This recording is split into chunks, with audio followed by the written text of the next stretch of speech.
Oui, chers collègues, il n'y a pas que la densification des parcelles pour créer du logement social.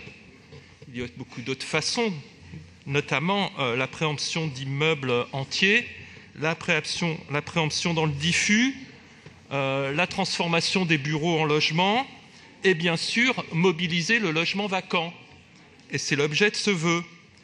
Ce n'est pas le premier d'ailleurs, puisque je compte à peu près 7 vœux qui ont été adoptés par le Conseil de Paris, demandant la mobilisation des logements vacants afin de créer des logements sociaux.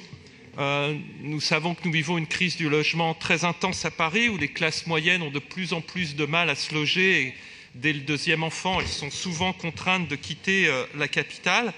Et par ailleurs, des personnes ne peuvent plus payer leur loyer et se retrouvent expulsées. Et puis les personnes qui dorment dehors ne sont plus à souligner, tant nous les voyons, nous les côtoyons chaque jour.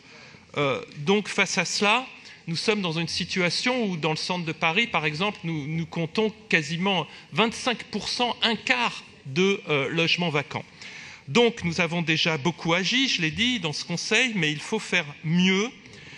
Et c'est la raison pour laquelle ce vœu demande que le Conseil de Paris, d'abord, fasse un petit bilan des actions menées suite au vœu demandant la réquisition des logements vacants, en dressant d'abord un bilan, un état des lieux des bâtiments vacants à Paris, et qu'il demande une nouvelle fois au préfet de Paris d'user de son pouvoir de réquisition de logements vacants, et puis enfin qu'un moratoire exceptionnel soit déclaré sur toutes les expulsions locatives pour l'année 2019.